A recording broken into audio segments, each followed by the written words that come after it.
Hello, welcome. Hi, welcome.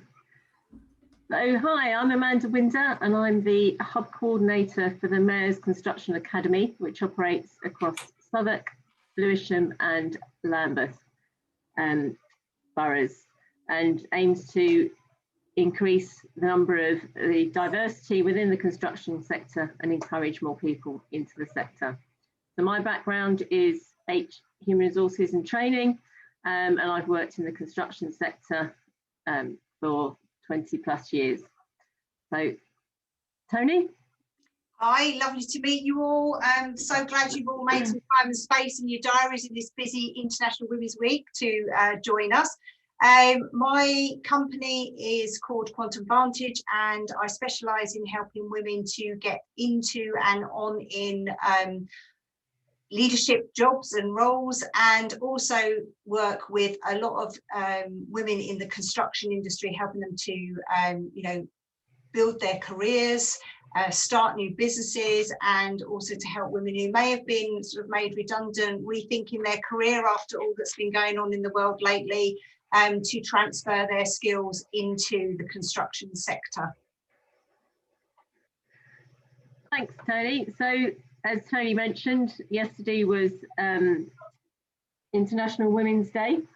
So we're going to be that's our theme, and the theme for this year's International Women's Day is Choose to Challenge, which you may or may not be aware of. So this webinar, we're going to be looking at how things have improved for women in the sector over recent years and what needs to be challenged and how.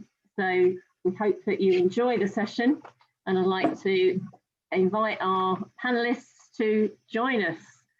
Turn their cameras on. Welcome, panelists. Okay. Hello. Hi. Would you want to just each do a quick introduction? If we start with Liz, because you're in my top right-hand corner. Hi, I'm Liz Obertelli. I'm the Community Development Manager for the Breyer Group. Kirsty. Hi, I'm Kirsty Wells. I'm the Business Development Manager for a company called CAG Co. We train apprentices in digital engineering across the UK. Thank you. Nicole? Hi, I'm Nicole Bryan and I am currently working for Southwark Council as a building surveyor, and I also deal with the communal repairs aspect as well. Lovely. And last but not by no means least, Aisha. Hi, my name is Aisha. I currently work for Visionary Partnership. I'm a management trainee, officially working towards becoming a fully chartered quantity surveyor. Brilliant, thank you. So you got a bit of an introduction. So the first question that I want to ask the panelists is, what improvements or successes have you seen over the last five or so years in terms of working within the construction sector? And I accept that maybe some of you, unlike others like me, may not have been in the sector for as long as 5 years. Does anybody want to go first? Oh, and I'll go first, no problem. Thanks, it's okay. So I've only been in the sector a short period of time, really. So 4 years, nearly 4 years. Previously, I sat within insurance for 15 years, so quite a different and diverse sector, as you can imagine. I made that transition through kind of accident a little bit. It wasn't, the construction sector wasn't something that I kind of, oh yes, I want to be involved with, because I didn't know a lot about it. But I think what has changed for me, you know, and the successes that I've seen during the period that I've been is kind of a lot more women leading from the front. I think a lot of younger ladies, I mean, you take, you know, Nicole and Aisha here at the moment, you know, they're young ladies developing in the industry, they've got children themselves, you know, and actually, you know, becoming role models. So I think, you know, seeing that is, you know, is really encouraging, I think, for people within the sector. I think as well, the apprenticeships, I mean, predominantly I sit in the apprenticeship sector. We're seeing a lot more females coming in. and I think a lot of parents are actually talking to their children about the sector more and more and more as actually a positive thing rather than a negative thing. So that's something, you know, that's really encouraging. I think as well, for me, I also am part of the Young Apprenticeship Network. I do some of the mentoring there, and I do also see a lot more females within that apprenticeship network. So obviously, again, they're leading from the front. They're actually talking to schools and colleges about their experiences and the positivity around the sector. So that's really quite encouraging, I think. That's great. Thanks, Kirsty. And I was on a Women in Science and Engineering conference earlier on today, and one of the speakers said it's not so much a gender gap as more of an age gap. And I think it's as people like Aisha and Nicole are coming in, the diversity isn't so much, they don't see the diversity issue as much, but I don't know whether other people would agree with that. That's really exciting to hear that, though, that there's young people, you know, just from your experience that sorry. You froze for a moment. Oh, right. Yeah, it's exciting to hear that there's young people coming into the sector through the apprenticeship route and young females. That's really exciting to hear. I've not heard that before, so that's great. Brilliant. Yeah.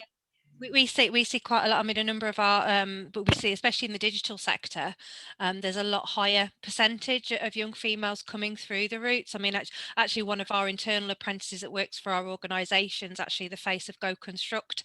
So it's actually quite exciting to see, and you know, a lot of these and seeing what kind of roles and role models they're going to be in the future as well.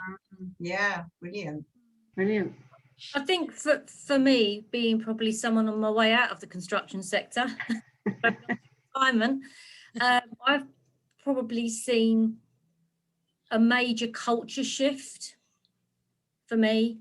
You know, coming to the industry was very different to the industry that I sit in now, and I think that culture shift, not only externally but within organisations. You know, at Breyer, you know, the culture now is look internally at all your talent, identify people in the business, and with a focus more on women who normally go into some of the I suppose more professional roles.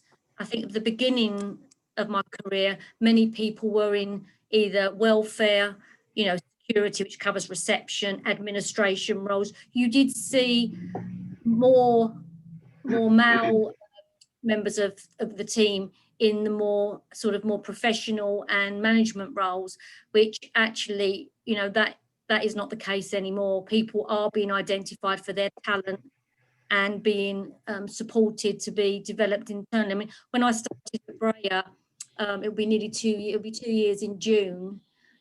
We had 6 apprentices. We've got nearly 30 apprentices now, of which a high proportion, over 50%, are women.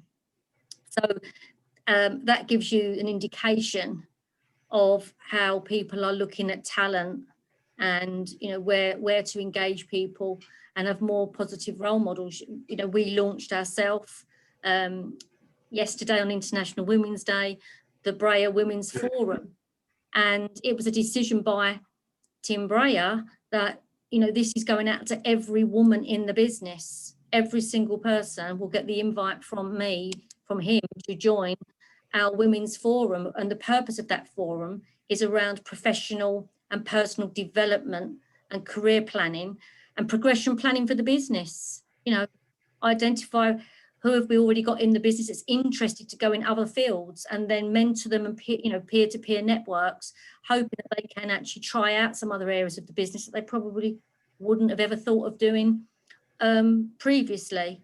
So that's a massive culture change, I think. I was going to say, so I kind of do it. So I agree with both Liz and both Kirsty, sorry. So I kind of started 8 years ago within Southwark. So I've always been within the repairs department. And like you said, so I was given the opportunity to do self-development. So I guess I was chosen inside the organisation.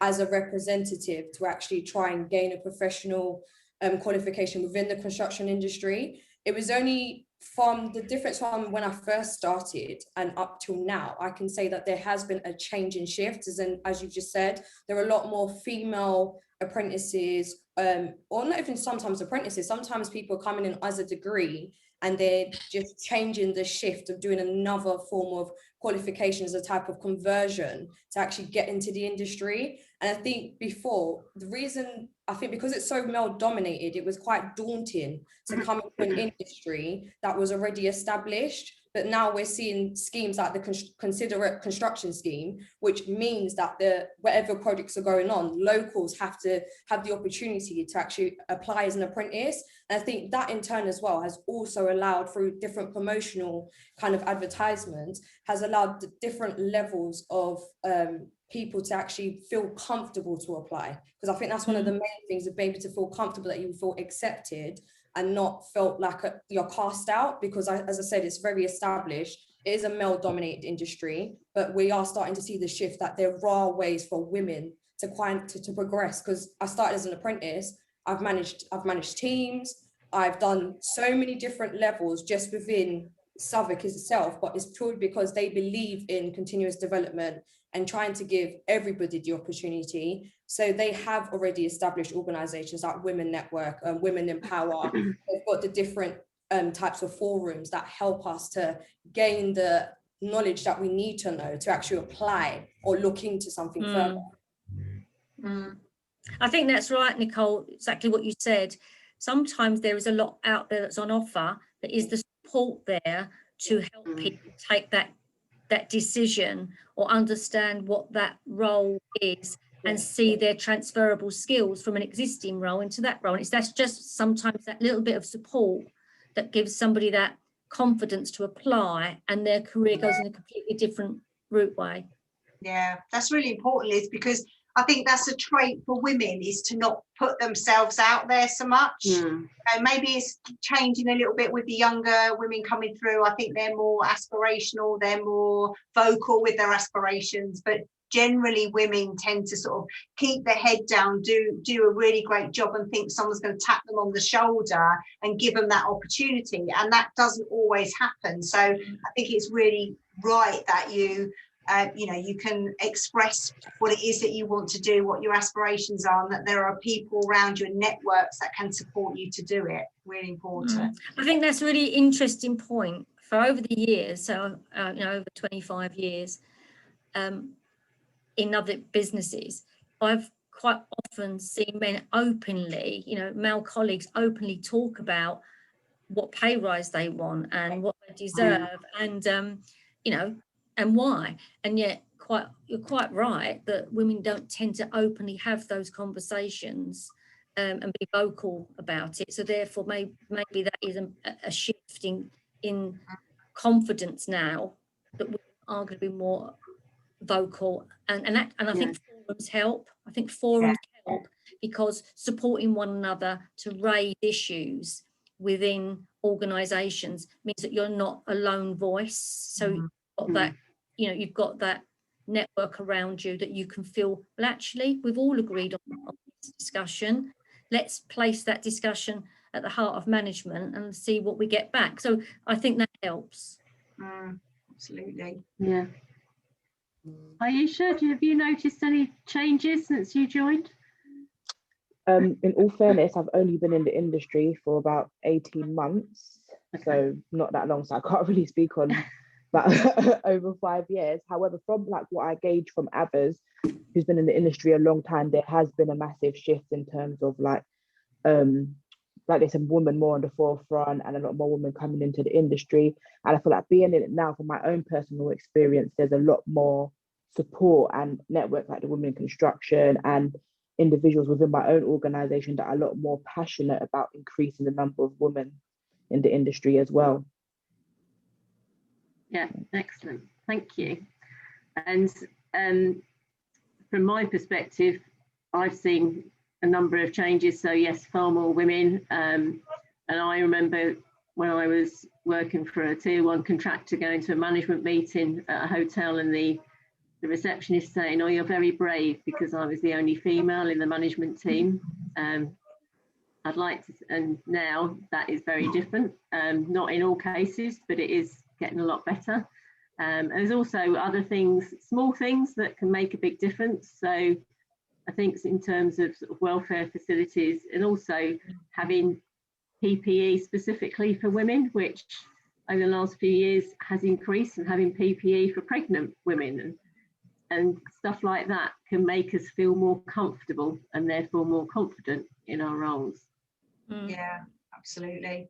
And I think the work that the role models do and the ambassadors do has increased. The activity has increased, hasn't it? So there is more women that have become ambassadors and role models and are speaking out about it and about their journey and that, you know, how they got to the role that they're in, and giving other people who actually, if that's what that professional woman in construction did and started where I am, it's actually a role model that they can see, that they can follow that career progression. Yeah, I think that's really important that you've got role models that are realistic, because in the past it's been, you know, there's either someone really, really senior and you're quite junior and you think, well, I'm never going to be able to, you know, be that senior. And it's having people who's in just the next stage to where you are to just inspire you and give you that confidence that, you know, if she could do it, then I can, because it's just one little step more. Yeah, really, really good to see. Okay, so we all know that it's International Women's Day, or International Women's Week. I saw we all did our pictures, Choose to Challenge. So what we're asking you today is, what does Choose to Challenge mean for you in the construction industry at the moment? So I don't know, Nicole, do you want to start with that one? I would say in this kind of aspect, I would try and promote women in construction. So as you said, like rather than just getting the billboard or hoarding up and you just see a man plastered on with a hard hat, you might want to just see a woman. So I just think subtle ways to kind of introduce that, yes, women are also in the industry as well. Come on, you two can be a part of this team or this empire that we're trying to create. And I think if that is something that is challenged, I think a lot more women will start to be introduced, because again, like we say, we know already from the stigma that it's a male dominated industry. Yes, we're getting with the times and things have changed, and we've had COVID, we've had Brexit, we've had so many very major events to happen. I think one of the next major events is to lead with women promoting a project, lead with the woman CEO is saying, yep, they're going to lead this project, they've done this X, Y, and Z. And then, like you said, it's a realistic pathway for someone to say, okay, well, if they've done it, I can. So, yeah. And you're right, Nicole, it is so simple that you just need to put a picture of a woman on some of the, you know, the promotions, the apprenticeship promotions.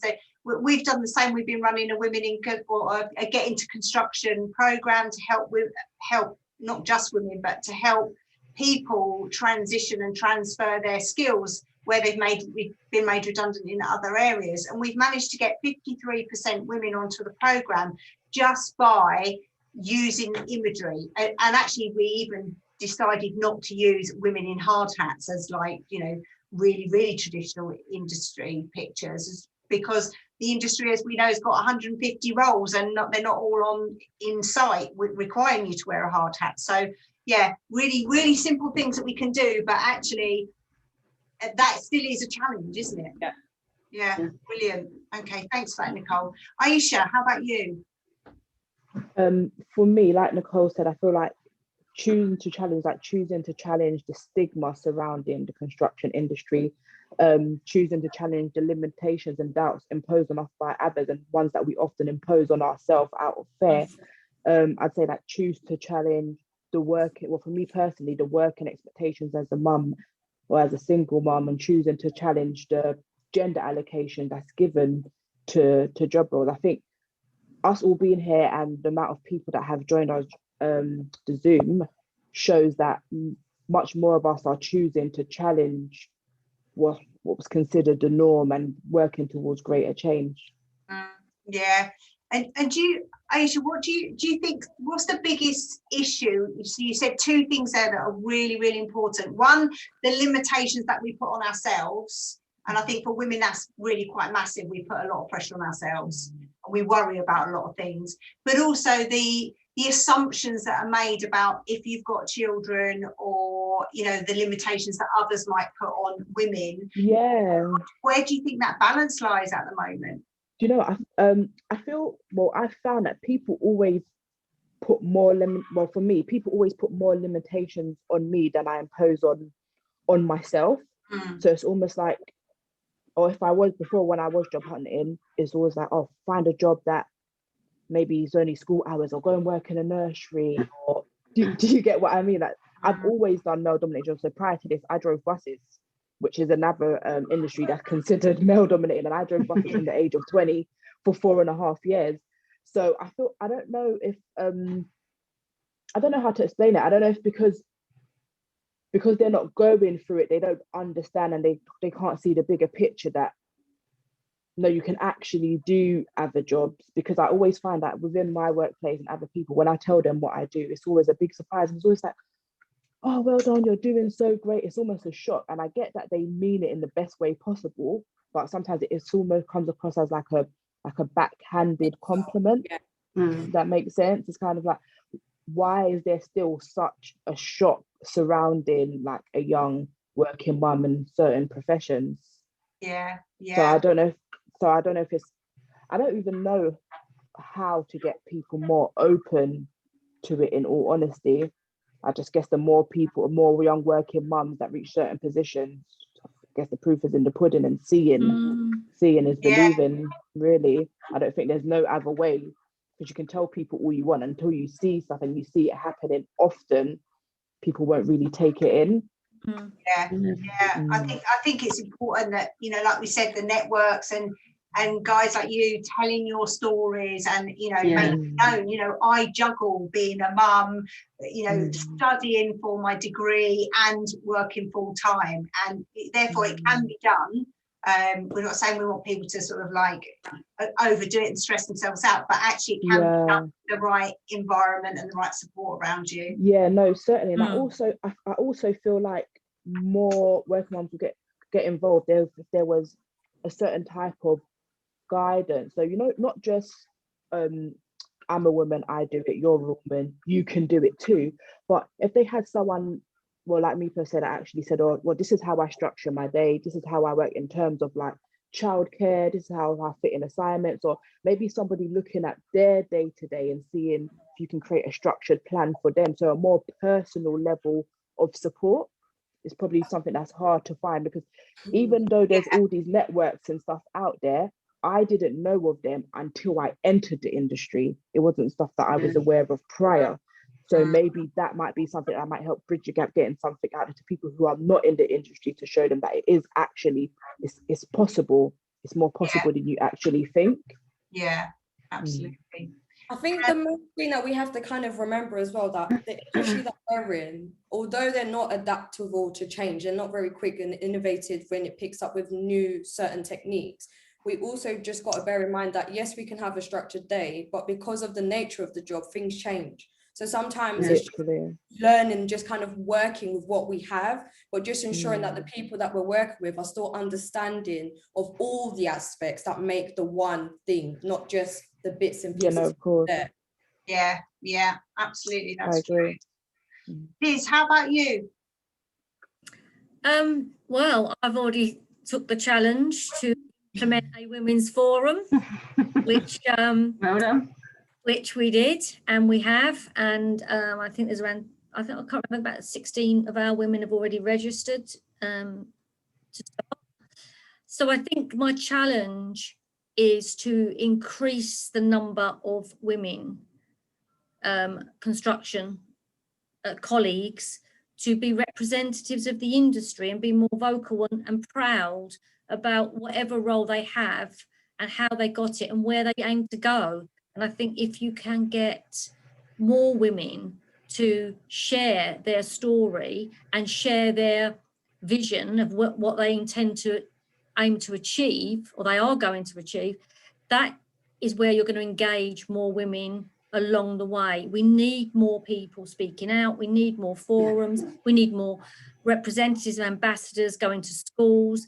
We also need to be looking at ensuring that people can see a mirror of themselves. This is, oh, that person was me 3 years ago, coming to this school or living in this estate, or, you know, at this university, whatever it is, we need to make sure we're not constantly going out just talking to people that don't relate to us. We need to be more more focused on ensuring who will best get that message across to a particular community or, you know, educational partnership, who best, or maybe one or two people from different angles of the business go together and give the two perceptions. So that's one of my challenges, is to get more women ambassadors for Breyer Group, and to ensure that those role models, a part of our day-to-day work is our volunteering, which has been signed off. You know, we've got that opportunity now, so let's use it and take that challenge.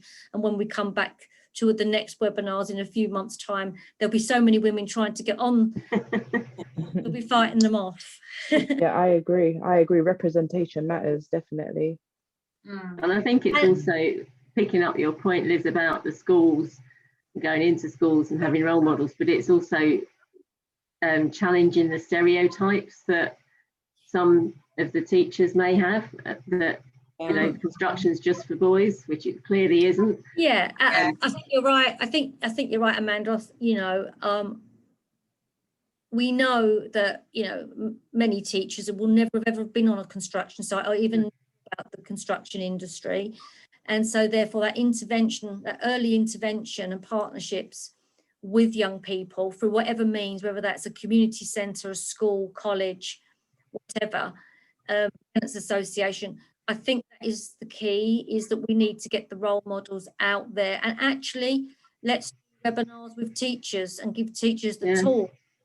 Maybe provide videos and podcasts that can go to schools, that teachers can say, look, you know, I've not worked in the construction industry, but I've just seen this webinar or podcast of, you know, a woman in construction or a man in construction, and, you know, I want to share it with you because I can't give you that guidance and advice, a career that I've not had. So those relationships are going to be key going forward. Yeah, no, I 100% agree with you, Liz, because a few years ago I used to actually go into schools and talk about the apprenticeships in construction, and from my consensus, from what I kind of got from it, was it's not so much that the teachers don't know, because of the fact it's not part of the academic structure, they do not believe that that is a job that is tailored for them, because they don't know nothing about it. Majority of them haven't even heard of the job titles that you tell them. They're not aware of the many different layers within construction.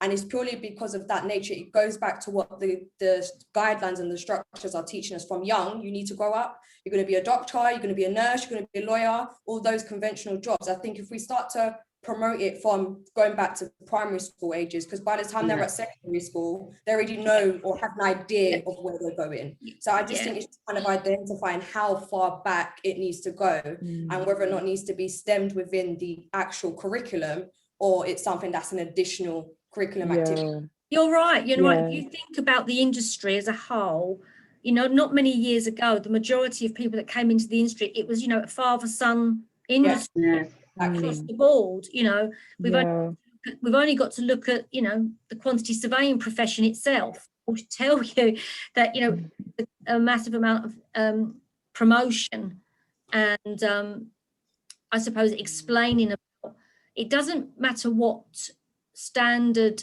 of qualification you leave school with. This industry is an open book for everybody. You can enter, like me, with not a qualification, you know, from school, and you can still develop into all different areas of the business. So it's one of the actual only business, if you think about it, where you can come in with a very basic education, CSCS, and then you get into an industry where there is so much that you can open up to and look at. And if you've got the focus and the drive, and you know what you want to be, it is an industry that you can do it. Yeah, that's a really good point. There's just so much scope, isn't there? Thanks for that, Liz. Kirsty, how about you? What would you like to challenge? I suppose I can probably, and I'm trying not to get on my soapbox a little bit off the back of some of these comments, because I can completely agree with them. And Amanda knows, like I say, I can get on my soapbox occasionally. I think challenging, I think it's looking at our own experiences. So I look at some of the role models within construction. A lot of them have come from backgrounds that haven't predominantly been in an education focus. So, you know, they've actually not gone through, you know, the whole kind of tier system of going to university, and that they've actually got developed from their own personal experiences and grown their confidence through that. So probably a little bit give you an indication of my background. Let's say I was a mother at 17. I'm now 42, and I've got a grandchild and a daughter, and you know, they're developing really well. My daughter's actually, you know, a mechanic, and she's got another baby on the way. I've had a career. I've got no qualifications, but I've got a career and something that I love doing in a sector that is actually I'm seeing and experiencing every day, and I want to stand up and shout about it. So the people that are actually want to be role models, and I think emphasis on the want, sometimes we talk about getting people to talk. A lot of the people that we want to be role models maybe don't necessarily know how to, and they haven't got the confidence to do that. My confidence has grown by doing things like this. So it's actually working with those people that are recognized within those businesses and going, okay, you know, what's your background? Do you enjoy it? You don't want to talk in front of people, but how can we work with you to do that? I mean, I see some of the YAN representatives, the young people standing up in front of hundreds of people, you know, at the age of 18, 19 years old. Put me in that position at that, I would have run a mile. So, you know, their whole kind of attitudes have changed. So I suppose going back to really the original question, it's that confidence, challenging, you know, the norm of what we always have. We're still, you know, looking at schools and colleges, we're still reading and writing about the same books that we were when I was at school all those many years ago. So why are we still doing the same things in construction to attract talent and stuff? We need to do things differently. Yeah, so I will stop there, because I could bumble on for hours about this subject. You're right though. I agree about the confidence. Definitely, I agree with her about the confidence thing personally, because I don't enjoy speaking to people at all. Like, if you guys didn't reach out, I probably would have reached out to you guys, in all honesty. And I feel like I agreed solely based on passion, because you guys are doing something that I genuinely believe in. But as opposed to like the confidence levels, if this was like staged where I can't see anybody, it's perfect. If I was like in front of people, my anxiety would be through the roof. I don't know what I would do with myself. I don't know what I would do with my face. I'd be fidgety, because even now I keep moving my hands, and my hands are on the table, because I feel like, oh, I'm fidgeting so much in the camera. Yeah, so definitely confidence is a big thing. Just going off what you just said, that word of passion, I don't think that any of us are lacking passion about what we're talking about. And I think when you harness that, even if you're not confident about speaking in front of people, if you harness that and, you know, develop that with those, you know, I don't think you can go wrong. And it's actually, like you say, people like yourselves that are actually going completely out of their comfort zone to talk to people within a webinar are the people that are actually going to change the industry. It's not the people that are sitting at the top, you know, are going to retire in 5 or 6 years. You're not going to change their outlook. You're the people that are going to change it. Yeah, I agree. I think that's a massive thing it's probably a massive thing for everyone, but I feel and I sense that it's a really massive thing for most women. Is like, how do we kind of get over ourselves to put ourselves out there and give ourselves the voice? And we know that, you know, from my point of view, I just think if I can just help one person, that would be amazing. And I try to ignore however many people, 19 people in this room, you know, thankfully we can't see them all, as you say, Aisha. We haven't got any questions, so I'm just going to do a shout out to the audience. Is like, if you have got any questions for the panel, you know, they're a brilliant panel, so please put some questions in the Q&A and we'll try and get to those. There are some in the chat, and there's one that I was just going to sort of pick up before we move on. So Catherine has said that she's been a surveyor for 25 years and a project lead, but what about the male chauvinist culture? And otherwise we won't retain the women. Did you want to comment on that? Well, I actually think we probably focus on the male chauvinist behaviour in construction because we have so many men in it. I think that probably there's other sectors that have the same issue. It's just that with us, we do, you know, it's the primary ageing workforce, old style stigma, and that we have. I do see that a shift in that as the younger people come forward into management positions. There is a massive shift on that old approach within the industry. I've been in that industry long enough to have been on projects where I've had to deal with challenges, shall we say, and that's what I take them as. It's a workplace challenge. It's my job to build relationships, influence people, and change their mindset. And if I can't, then I ignore them and go around them, and I'll just get on with my job anyway. I think that is the point, making sure that you're building relations and influencing people around the fact that let's get the job done. It's a collaboration. We're a team. I do think in most jobs that I've been in, I have found the majority of the teams have been like a family type approach. You get, you know, you used to get that in some cases, but the majority has been a very supportive team effort, family approach. When you're on a project and you're working to a schedule and you know that you've got to get the job done safely, on time, you know, etc., you do tend to all rely on each other. So, you know, those people very, very quickly actually learn that it's not acceptable. I mirror that, Liz. I work within a design team of 25 digital engineers in one office, and there's me and I think two other young ladies, and not once have I ever felt that I shouldn't be there. I'm an equal. They respect me. It is a family atmosphere. What I probably take a lot of it, I never was. I'm probably a lot more confident than I ever have been.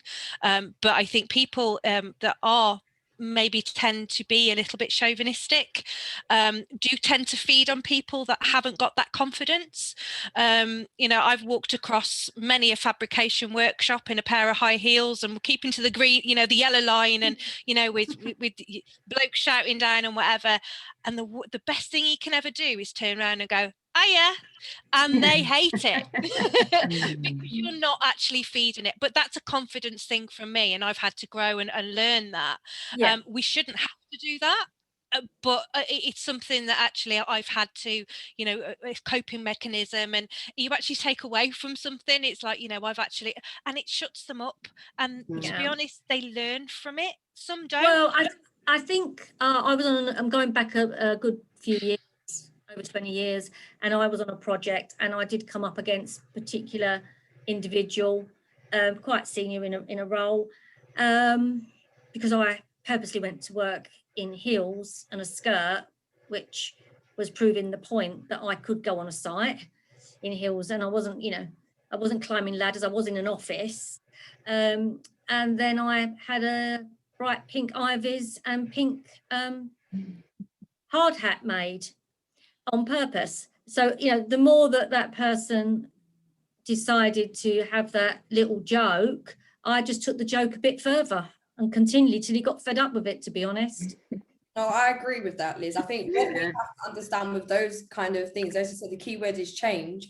In order for something to change, we have to influence that change. So the change starts from us, and people tend to feel our energy and mirror our behavior, and then they tend to learn and kind of understand what is acceptable and what's not acceptable, because within this industry, people will always test your competency regardless, because they're going to be like, oh, you're a woman, are you sure you got the job? So you just prove to them, this is what I do, whether or not you believe it or not, the proof in the pudding. I do think, however, I I have been around the business long enough to know where women have had some, you know, real issues that have affected them when they've left work. And I've obviously mentored many women. And so what I have seen a big shift in over the last, definitely the last 10 years, is the support within our departments. When something is raised, it is not ignored. That is a big change. And I think that's very positive for women, knowing that. Previously, they may have heard stories where, you know, someone's gone home in tears and it's not been dealt with. I haven't seen anything like that for a long time, and things are dealt with, and people do have the, you know, the right process and support now to go in and address those issues, and they do get dealt with. So I think that is a big positive, and a myth that we should, you know, saying to women, there is the processes and procedures in place now that things would get dealt with if something did occur. Absolutely. And promoting the support networks, as Aisha said earlier, that for people that are thinking maybe of coming into the sector, that there are lots of support networks within companies, maybe not in some of the smaller companies, but certainly in the larger companies, and we need to shout about that. Okay. And obviously, Amanda, then obviously the smaller businesses have the opportunity, and I think that's another thing, join networks like this. Absolutely. Media as well is another outlet that people are. So it's just utilizing the resources that we have now that we never had access to before. That's great. I'm just conscious of time, and we do have a couple of questions now in the Q&A box. So we've got one from, yes, thank you for using that. One from Brenda, who's saying, what one piece of advice would you give to women wanting to get into the construction industry? Who wants to go with that first? Go for it. I would just say, never give up, and just, even if the tunnel just seems like it's just getting darker and darker, as long as you continue to show determination, the light will show at some point, whether it is just speaking to another colleague that's maybe sometimes don't even have to be male, female, because we are starting to see a shift of more males are becoming a bit more encouraging, because they can see that we are also as capable as them. So just sometimes finding that outlet to kind of help you to get to the end of that journey. Just remember that there is a big picture at the end of it. I suppose if you're not actually in the industry and you want to get into the industry, it's exploring every opportunity at the entry level or the level that you are, level that you want to get into for your transferable skills. So it's actually identifying the entrance points, and then focus totally on those entrance points and research, how do I get a job? If I'm sending CVs and applying, I'm not getting it, identify a recruitment agency that specializes in construction, and actually, make the time to get in touch and say, I'm looking to get into this role. What do I need? Should I go on a course?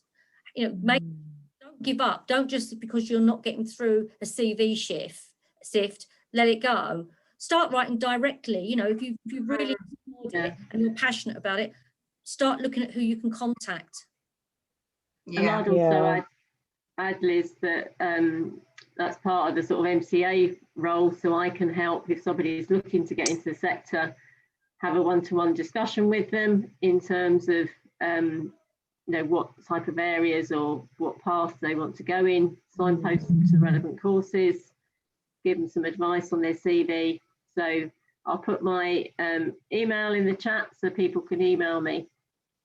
Yeah, and I think that we're all on LinkedIn, so that is the brilliant place to network, get connected with us all, and we all know loads of people in construction. So we all know somebody who we can put you in touch with if you know what it is that you want to do, or if you don't, absolutely, Amanda can help you to sort of investigate what that is. Aisha, you're waiting. I wanted to add to that. I was like, can I just add to that before that question goes? I think it's also looking for a company that offers secondments, like for instance, so Visionary Partnerships, who I work for now, the way our management trainee program is set up is, if you know what you want to do beforehand, you spend 1 year on the secondment program, and then at the end of that you go into your chosen field. So for me, Now, at the end of this year, I will go into quantity surveying full time.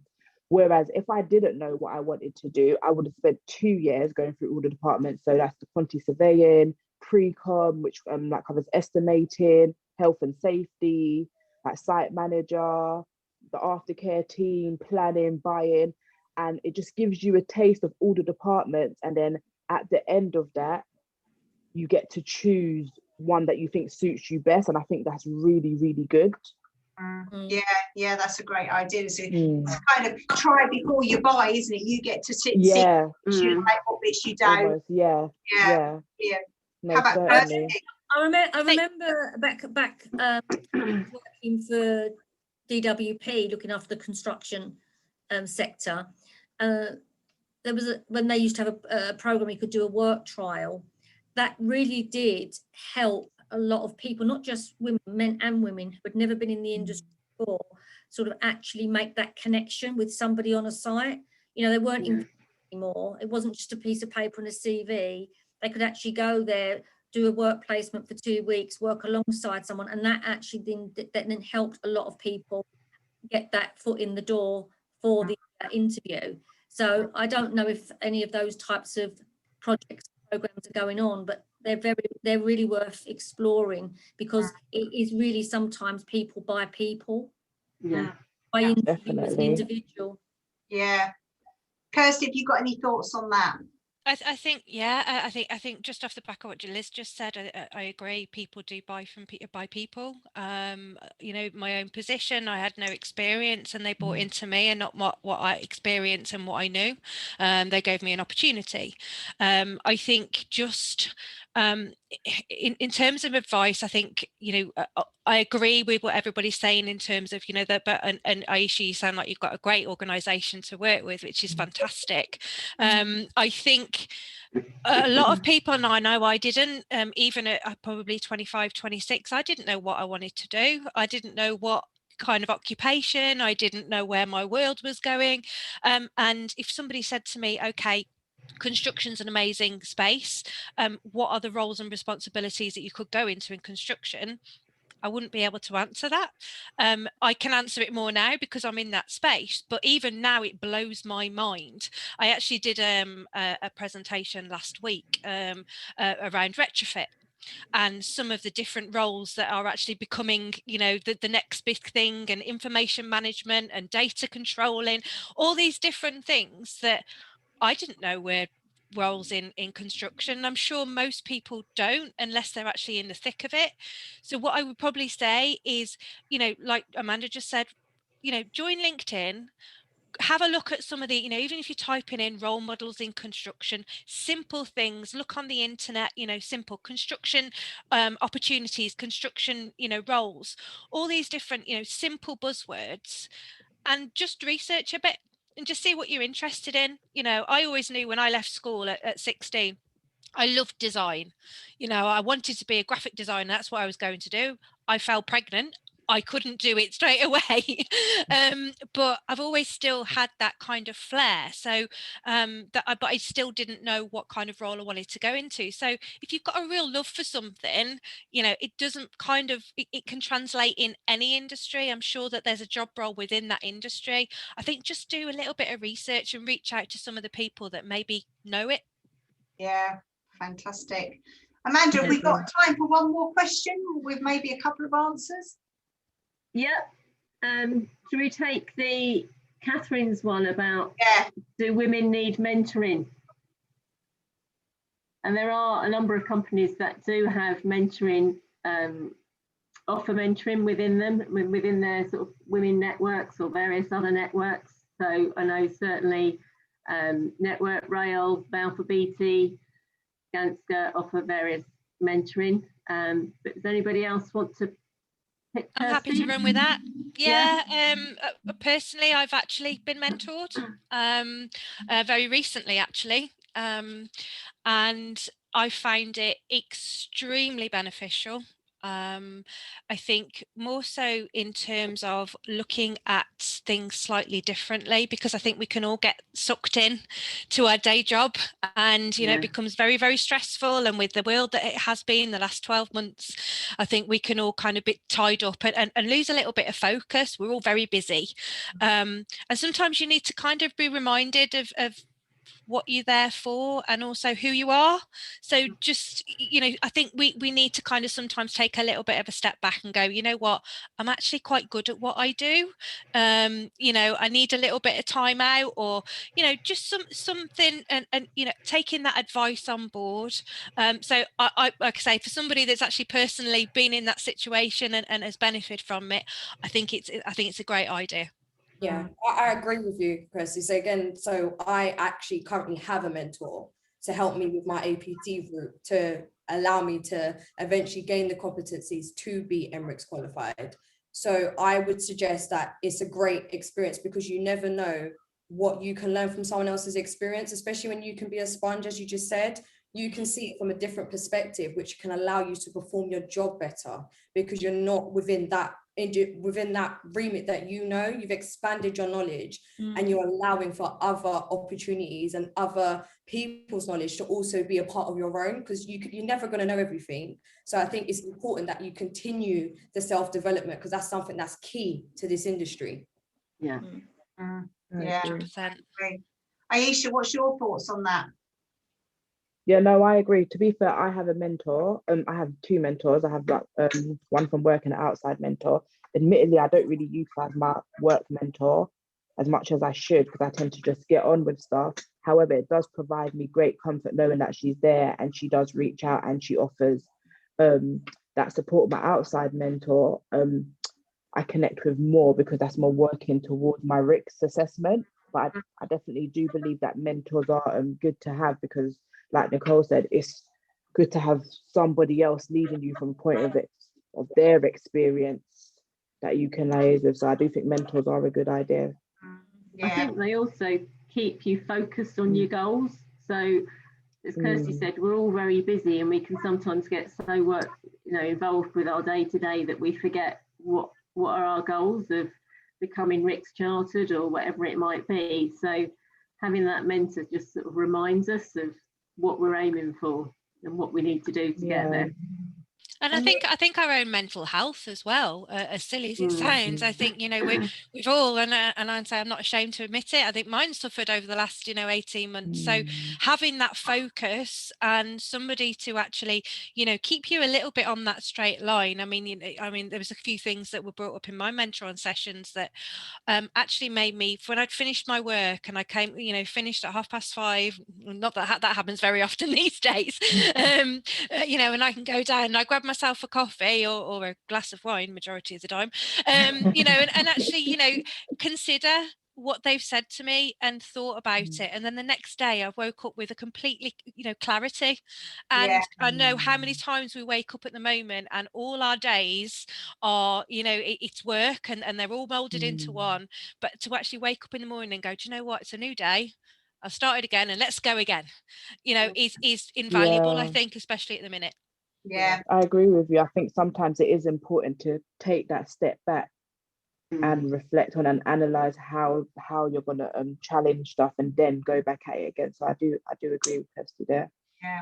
Liz, last but not least, we've got a couple of minutes left.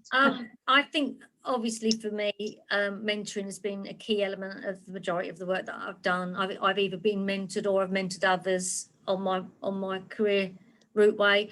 I think mentoring now is going to be even more important than ever before, to be honest. For women in our industry, I think there is an added value to that mentoring that gives that go-to person, individual, that if you are feeling overwhelmed or understanding something, or the fact that you don't even, you're new to an industry and it's a culture that you don't understand. Some of the construction companies are huge. You'll never get to know every part of it, but it's nice if you've got a mentor from the business who does know the business very, very well. I've even had my own mentor in Brea since I've joined there, which is a colleague of mine, And without her, I would never have achieved as much as I have in the short time that I've been there, because she's got 11 years of knowledge in the business. Yeah, massively powerful. So, Catherine, I think the overwhelming answer to that question, or Brenda, is, do we need mentors? Yes, I believe that, whatever industry you're in, male or female, we all need mentors to help us, focus on what it is we really want to be doing, to help us keep on the straight and narrow, to help us, deal with the stresses and strains and the challenges that inevitably will come up. The ability to be able to go and have that conversation with somebody and just help you clarify, okay, I'm okay now, what's my next step, is really, really important. So, okay, Amanda, back to you. Okay, so I think we've run out of time, so sorry that we haven't answered that last question, but we maybe give a written response after today. I think it's a yes. Yeah. It is. So just to sum up, so we hope that you've enjoyed our webinar today, and if you want more information, we will be sending out a sort of a fact sheet along with a copy of the video afterwards, and that will mention about Tony's courses, getting to construction courses, and also a bit more about the MCA. I'd also like to share with you one slide. Oh, hang on. So we are working with an organisation called Naturally Talented Me, and if you're not sure what you want, and I can't actually find it,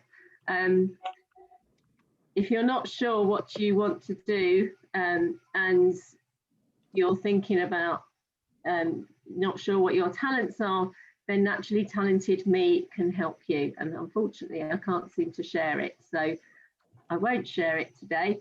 But we'll put it out, send it out in the along with the fact sheet, so that can help you identify what your natural talents are, and then match you to roles, not just within construction. Thank you, Dean. Dean's put in the link there, so he's one step ahead of me. So thank you. So we hope you've enjoyed it. If you want to find out more, as Tony said, link in with us on LinkedIn, email us, connect with us. Connections are good, networks are good, support's good. That's it from me. Did we have a poll question at the end?